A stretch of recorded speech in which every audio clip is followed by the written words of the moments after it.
राधा राधा राधा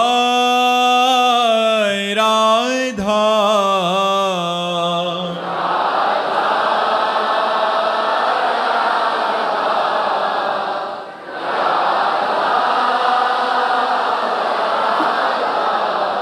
हाय राधा राधा राधा राधा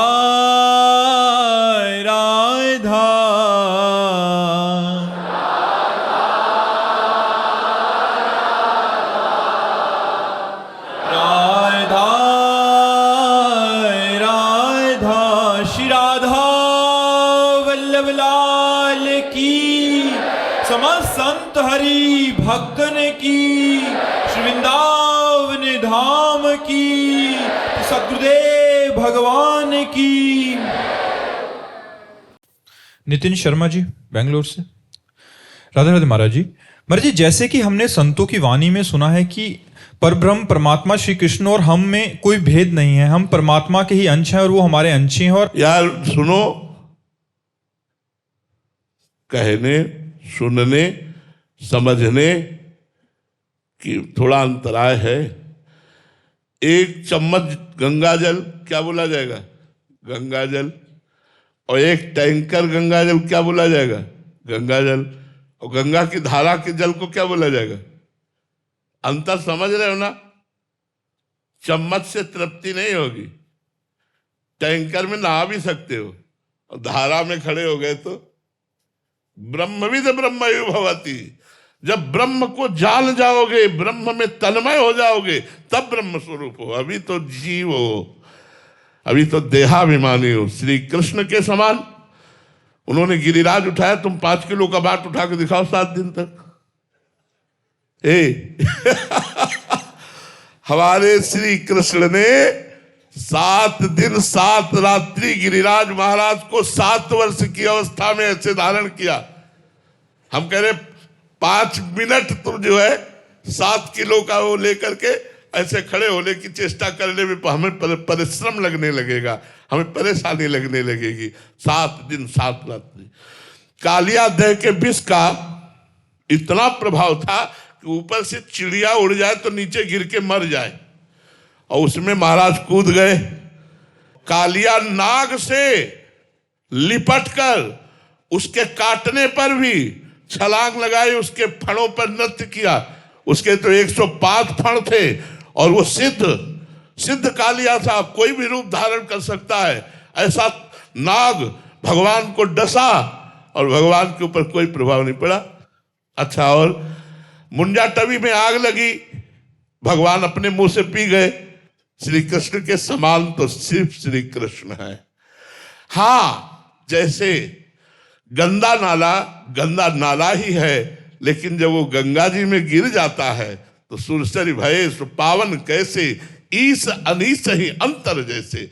अब वो गंदा नाला नहीं रहा, अब वो गंगा की धारा में मिलने के कारण गंगा के समान पवित्र हो गया। तो सोई जाने जे देहु जनाई, जानत तुम्हें हो जाए। भगवान के समान तो सिर्फ भगवान है। हम भगवान में तन्मय होकर भगवान को प्राप्त कर सकते हैं। जो भगवान को प्राप्त हो गया वो भगवान के समान हो गया। लेकिन क्या आज तक कोई ऐसा ऋषि मुनि है जो भगवान की समानता कर सके?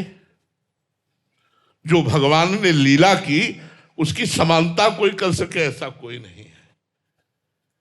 भगवान अनंत रूप धारण करके गोपियों के साथ रास किए। कैसी कैसी भगवान की मधुर लीलाएं, ऐश्वर्यमय लीलाएं, कैसी चकित करने वाली लीलाएं। 23 अक्षौणी सेना लेकर के जरासंध, जिसको 20,000 राजाओं को बंदी बना करके और भैरव यज्ञ के लिए रखा था, जिसे कोई परास्त नहीं कर सकता। 23 अक्षौणी सेना लेकर 17 बार मथुरा में आक्रमण किया। ठाकुर जी ने काट काट के सबको फेंक दिया, उसको छोड़ देते थे कि और लाएगा। ठाकुर जी की बराबरी केवल ठाकुर जी कर सकते, दूसरा नहीं कर सकता। हाँ, ज्ञान के द्वारा।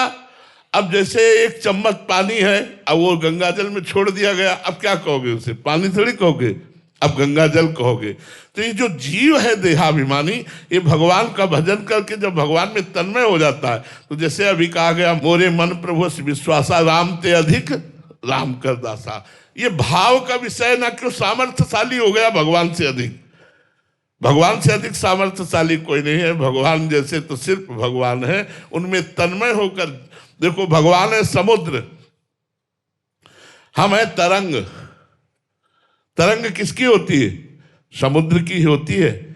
लेकिन जब तक उसमें वायु विकार है तब तक आप उसे समुद्र नहीं कह सकते, उसे तरंग कहेंगे। जहां वायु विकार हटा वो समुद्र हो जाता है। ऐसे माया विकार हटा तो जीव ब्रह्म स्वरूप हो गया। ब्रह्मविद ब्रह्म ही भवति। तो ऐसी बात समझो। इसलिए भगवान के चरणों का रहस्य जानने वाले सनक सनंदन सनातन सनत कुमार ब्रह्मबोध ज्ञान होने पर भी हरीश शरणम हरीश शरणम हरीश शरणम ऐसा जपते रहते हैं। भगवान के समान तो भैया सिर्फ भगवान है। भगवान के ही हम सब अंश हैं, इसलिए भगवत स्वरूप हैं। क्योंकि पूर्ण का अंश पूर्ण ही होता है, लेकिन हम भगवान नहीं बन जाएंगे, ये भी ध्यान रखो। भगवान के समान तो सिर्फ भगवान है, दूसरा कोई नहीं। जब जब किसी ने वरदान मांगा कि आपके समान पुत्र हो, तो भगवान ने यही कहा, मेरे समान तो सिर्फ मैं हूं, इसलिए मैं ही तुम्हारा पुत्र बनूंगा करके। तो इसलिए भगवान के समान तो सिर्फ भगवान। छठी के दिना देवताओं को भी परास्त कर दे अपनी दहाड़ मात्र से। 6 कोस का जिसका शरीर था, ऐसी पूतना को छठी के दिन लटका दिया सरकार ने। ठाकुर जी ने छठी के दिन, अभी 6 दिन आए हुए थे धराधाम पे, और पूतना मारने के लिए गई, तो 6वें दिन ही उसका स्तन मंडल पर महाविष लगा के आई थी। भगवान ने विष भी पिया और उसके प्राण भी पिए। भगवान के समान तो भगवान। तृणावर्त, बकासुर, अघासुर, कंस, चाणूर, मुष्टिक, केशी, प्रलंबासुर, धेनुकासुर, ऐसे महाबलियों को भगवान ने खेल खेल में ऐसे मसल डाला। भगवान के समान तो सिर्फ भगवान ही है। बीना जी सूरतगढ़ से। श्री हरिवंश महाराज जी, महाराज जी एक दोहा आता है कि सत्संग की आदि घड़ी तप के बरस हजार, तो भी बराबर है नहीं कहे कबीर विचार। महाराज जी क्या सत्संग एक पूर्ण साधना है, किसी और अन्य साधन की फिर आवश्यकता ही नहीं? देखो, तपस्या एक अलग चीज है, सत्संग सीधे भगवान से संबंध कराता है। तपस्या अहम से संबंध कराती है। ये सब तपस्या के जो अंग हैं, इनमें अहम पुष्ट होता है, और सत्संग भगवान से संबंध कराकर अहम का नाश करता है। इसलिए हजारों वर्ष तपस्या की जाए तो अहम तो नष्ट नहीं हुआ ना। और यदि बड़े महापुरुषों का संग मिल जाए तो आधे पल में अहंकार का नाश कर दे। अहंकार को भगवान के चरणों में समर्पित कर दें। जैसे अम्बरीश जी महाराज चक्रवर्ती सम्राट हैं, पर देवर्षि नारद जी का सत्संग प्राप्त होता है। और महान तपस्वी 60 हजार वर्ष की समाधि लगाने वाले तपस्वी दुर्वासा जी हैं। तो देखो, बेमतलब में जाकर एक महाभागवत को सता रहे हैं, बेमतलब में जाके। केवल उनका यश सुना तो ईर्ष्या प्रकट हो गई, हो गए, और पूरी कथा है, कृत्या उत्पन्न कर दी मारने के लिए। ऐसे निरपराध महाभागवत को कष्ट देने की बात आ गई। तो ये तपस्वी की हालत है। और वो भगवान के संबंधी हैं कि हाथ जोड़े 1 वर्ष ऐसे ही खड़े रहे बिना अन्न पाए, जब तक दुर्वासा जी लौट कर नहीं आए। और जब लौट कर आए तो कहा, जीवन में जितने भी भजन साधन सुकृत दान पुण्य हैं, हे सुदर्शन जी, हम सब आपको देते हैं, दुर्वासा की जलन मिट जाए। तब वो चरणों में गिर पड़े कि आज मैंने भगवान के भक्ति की महिमा को देखा। तपस्वी दुर्वासा जी अम्बरीश जी के चरणों में गिर पड़े कि आज मैंने भगवान के भक्ति की महिमा को देखा। तो भगवान की भक्ति स्वतंत्र सकल सुख खानी, और बिनु सत्संग न पावे प्राणी। तो सत्संग से भक्ति की प्राप्ति होती है। भक्ति भगवान को अधीन कर लेती है। भक्तिवश्य भगवान, भगवान भक्ति के वशीभूत है। भगवान भक्ताधीन मना पूज्यो, भक्त के अधीन है। तपस्वी कोई भगवान को आज तक अधीन नहीं कर पाया, लेकिन भक्तों के अधीन। भक्तन पाछे यो फिरे जो बछड़ा संग गाय। जैसे बछड़ा को आगे लेके चलो तो गाय रमाती हुई आए, ऐसे जहां भक्त जाता है उसके पीछे पीछे भगवान। यहां तक कि जहां मेरा भक्त चरण रखे वहां रखूं मैं हाथ, पीछे पीछे मैं फिरूं कभी न छाड़ू साथ। यहां तक कि भक्तों की चरण रज लेने की भगवान आकांक्षा करते हैं। निरपेक्षम मुनिम शांतम निर्वैरम समदर्शनम अनुब्रजाम्यहम नित्यम पुये यत्यंगुरेणु भी। जो निरपेक्ष है, मुनि है, शांत है, निर्वैर है, समदर्शी है, ऐसे भक्त के पीछे पीछे भगवान डोलते हैं कि उनकी चरण रज हमारे ऊपर पड़ जाए। तो तपस्या और भक्ति बहुत अंतर है। तपस्या अहम ग्रह उपासना है, भक्ति दैन्य उपासना है। और भक्ति का प्रादुर्भाव सत्संग से होता है, इसलिए सत्संग की समानता में तपस्या कुछ नहीं है। हजारों वर्ष तपस्या करके जो अनुभव नहीं होगा, आधे पल के सत्संग में वो बात अनुभव में आ जाएगी।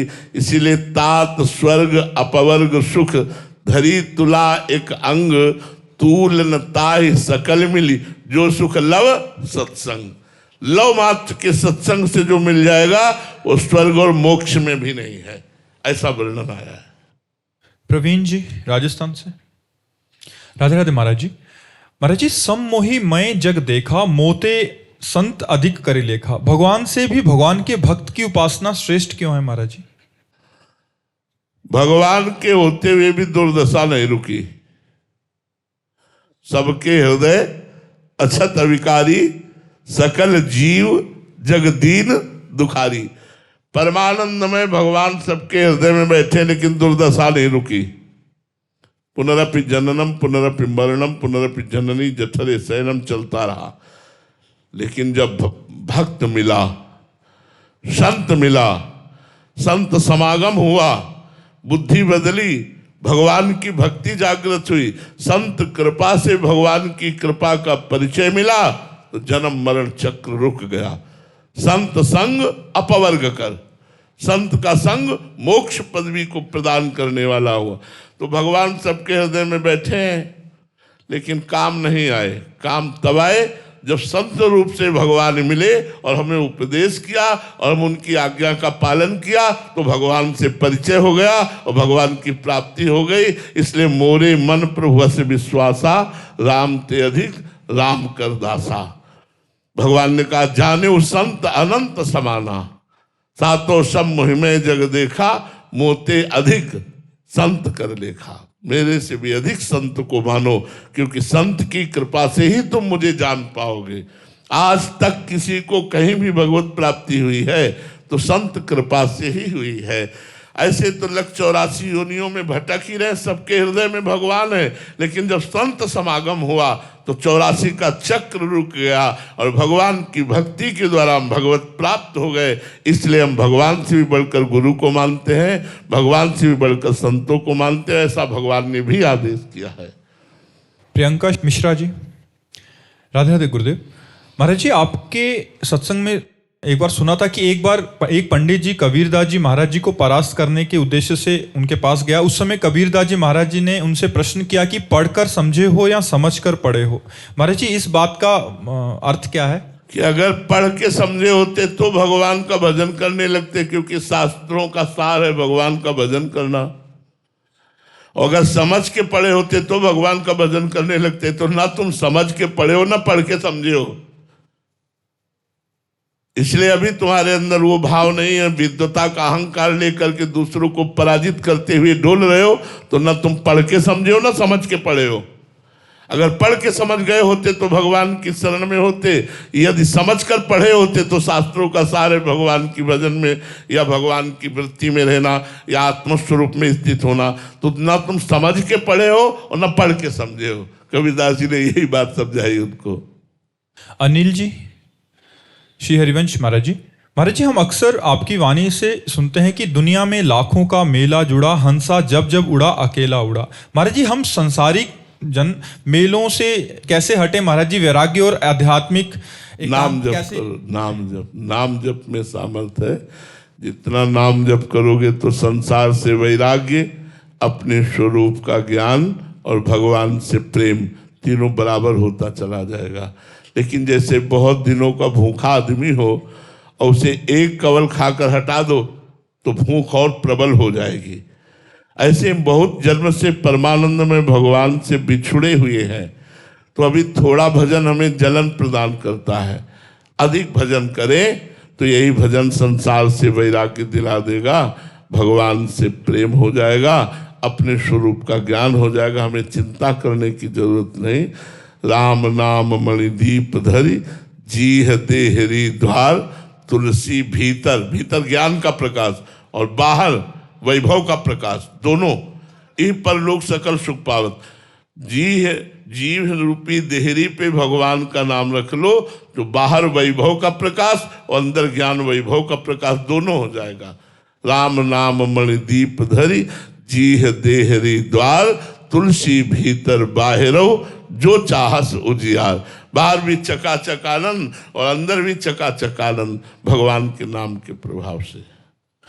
न्यायाधीश हिमांशु जोशी जी, एमपी हाईकोर्ट। महाराज जी, जीवन की असली सफलता क्या है? स्वरूप का बोध हो जाना, भगवान से प्रेम हो जाना, मैं कौन हूं इसका पता लग जाना और भगवान से प्रेम हो जाना, ये असली सफलता। अगर ये नहीं हुई तो सब सफलता मिट्टी। आप जब शरीर छूटेगा तो आप जज नहीं रहेंगे। शरीर छूटेगा तो आपका करोड़ों का बैंक बैलेंस आपके साथ नहीं जाएगा, आपका बंगला नहीं जाएगा, गाड़ी नहीं जाएगी, पति नहीं जाएगा, परिवार नहीं जाएगा, मित्र नहीं जाएगा, अकेले आप जाएंगे और वो कर्मों का बोझा लेकर। जैसा कर्म किया शुभ या अशुभ उसका बोझा लेकर जाएंगे। तो उत्तम बात है स्वरूप का बोध प्राप्त करके कर्मों को विध्वंस कर देना, भगवान का प्रेम प्राप्त करके समस्त कर्मों को नष्ट करके मुक्त हो जाना, यही जीवन की सफलता है। और तो सब असफलता ही है। सफलता जीवन की है भगवत प्राप्ति, तत्व ज्ञान हो जाना। हेमलता वासुदेवी जी, न्यू दिल्ली से। राधे राधे महाराज जी। महाराज जी, यदि ज्ञान चक्षु को खोलना चाहते हैं हम तो उसकी शुरुआत मैं कहां से करूं? गुरु चरण रज से। बंदो गुरुपद पदुम परागा, सुरुचि सुवास सरस अनुरागा, श्री गुरु पदनख मनगन ज्योति, और सुमिरत दिव्य दृष्टि ही होती। दिव्य दृष्टि कहाँ से प्राप्त होती? गुरु जी के नखमणि का ध्यान करने से, गुरु जी की चरण रज का सेवन करने से। तो इसलिए पहले गुरु बनाओ, गुरु चरणों की आराधना करो, गुरु चरण कृपा से हमारे ज्ञान नेत्र खुलेंगे। और कोई साधना इसकी नहीं है। नहीं तो चाहे शिव बिरंच सम होई, गुरु बिन भवनिधि तरह न कोई। तो इसलिए पहले गुरुदेव भगवान का वर्ण करो और गुरुदेव भगवान के द्वारा बताई हुई उपासना पद्धति से उपासना करो, सब बात ठीक हो जाएगी। नैना जी, हिसार से। राधा वल्लभ शेरवंश महाराज जी। महाराज जी, भक्ति में मनमानी अर्थात मन की चाहना बाधक क्यों है और फिर हम हमारी मनमानी का पूर्ण रूप से त्याग कैसे कर पाएंगे? देखो, मनमानी का मतलब है कि बिहारी जी हैं इधर, आप कह रहे हैं मैं बहुत दौड़ने वाला हूं, इधर से प्राप्त करूंगा, मैं छठी करा जाऊंगा। ये छठी करा जाना मनमानी हुआ और बिहारी जी की तरफ चलना हुआ गुरुमानी। अब आप छठी करा की तरफ जिंदगी भर दौड़ते रहे, क्या बिहारी जी के दर्शन पा जाएंगे? और बिहारी जी की तरफ आप लेट करके चले तो भी आप पहुंच जाएंगे, लेटे लेटे जाए तो भी पहुंच जाएंगे, क्योंकि एक एक कदम आप बिहारी जी के नजदीक होते जाएंगे। तो शास्त्र आज्ञा और गुरु आज्ञा भगवान के नजदीक आपको पहुंचाती है, और मनमानी उल्टा चाल है। इसलिए मनमानी चलने वाला कभी भगवत प्राप्ति नहीं कर सकता। अब मनमानी छोड़ने के लिए शास्त्र और गुरु की आज्ञा में अपने आप को समर्पित करना पड़ता है। जैसा हमारे गुरुदेव कहें, जैसा शास्त्र कहे, वैसा हमें चलना है। उसमें मुझे कोई विचार नहीं करना, अपनी बुद्धि नहीं लगानी, तो हमारा बेड़ा पार हो जाएगा। संदीप जी, दिल्ली से। राधे राधे महाराज जी। गुरुदेव, आपने सत्संग में बताया था कि आपकी किडनी खराब होने से पहले आपको साधन का ज़्यादा भरोसा था, लेकिन किडनी खराब की खबर मिलने के साथ ही आपकी शरणागति बिल्कुल दृढ़ हो गई। तो महाराज जी, हम जैसे साधकों को ऐसी ही किसी घटना का इंतजार करना चाहिए या किसी अन्य साधन से? नहीं भैया, मत करना इंतजार घटना का। बहुत भगवान की कृपा है जिससे हम आपके सामने बोल पा रहे हैं, नहीं तो दशा नहीं है शरीर की बोलने की। पीड़ा पूरे शरीर में, भयंकर पीड़ा है पूरे शरीर में इस समय भी, पर वो भगवान की कृपा से। तो भगवान से मनाओ कि शरीर स्वस्थ रहे और मन आपके चरणों में लग जाए, ये बहुत बड़ी बात है। अस्वस्थ होने पर फिर प्रायः मन शरीर में ही लगा रहता है। जिनका मन लग चुका है भगवान में उनकी बात तो अलग है, पर जिनका मन नहीं लगा है पूर्ण रूप से, फिर वो शरीर में ही लगा रहता है। इसलिए विपत्ति की आशा तो मत करो यार, भगवान की शरणागति की जरूर आशा करो कि नाथ ऐसा विवेक दे दो, ऐसी बुद्धि दे दो जो आपकी शरण में आ जाए। सबको विपत्ति दे के ही थोड़ी शरण में भगवान लेते हैं। हाँ, अलग अलग प्रक्रिया है शरणागत की।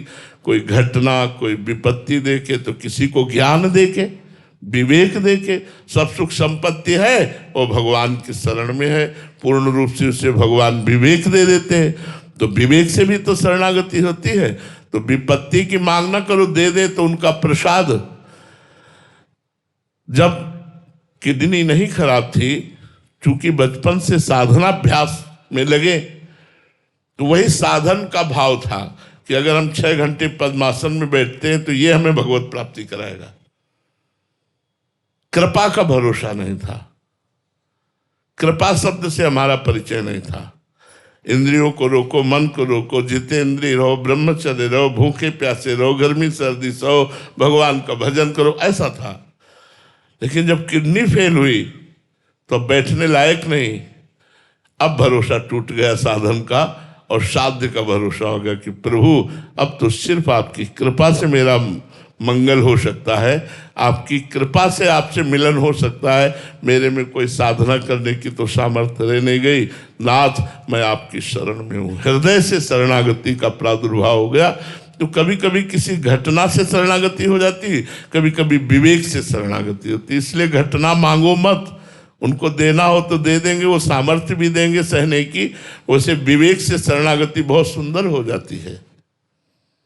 नवीन सूरी जी लखनऊ से, राधे राधे महाराज जी। महाराज जी, भगवान की कृपा और हमारे प्रयास में क्या संबंध है? दोनों में कौन प्रभावशाली है? दोनों, जैसे पंछी के दोनों पंख आकाश में उड़ने के लिए अत्यंत आवश्यक हैं, ऐसे हमारा पुरुषार्थ और भगवान की कृपा दोनों परमार्थ की ऊंचाई पर चढ़ने के लिए आवश्यक है।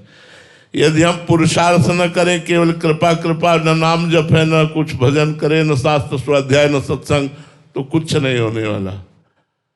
अगर साधना कर रहे हैं, अहंकार है, कृपा का आश्रय नहीं, तो कुछ नहीं होने वाला। इसलिए कृपा का आश्रय और डट कर साधना, डट कर पुरुषार्थ दोनों करने चाहिए, तो उससे अध्यात्म की प्राप्ति हो जाती है। दोनों का महत्व है, ऐसा नहीं है कि साधना का महत्व नहीं है, दोनों का महत्व है। आज शरीर अस्वस्थ होने पर भी हमारी साधना चल रही है। जय बजे उठना, तय बजे उठना, शौच स्नान करना, अपनी दिनचर्या करना, भगवान की कृपा से वो सब चल रहा है वैसे ही। हाँ, अब यह है कि बराबर हम काफी समय तक एक आसन में नहीं बैठ सकते। थोड़ी देर बैठे, 4 कदम टहले, फिर आके बैठ गए, फिर टहले, फिर बैठ गए, अपनी दिनचर्या चल रही है। तो हमारा पुरुषार्थ प्रबल होना चाहिए और भगवान की कृपा का दृढ़ भरोसा होना चाहिए। इन 2 बातों से भगवत प्राप्ति हो जाएगी। श्री राधा वल्लभ लाल की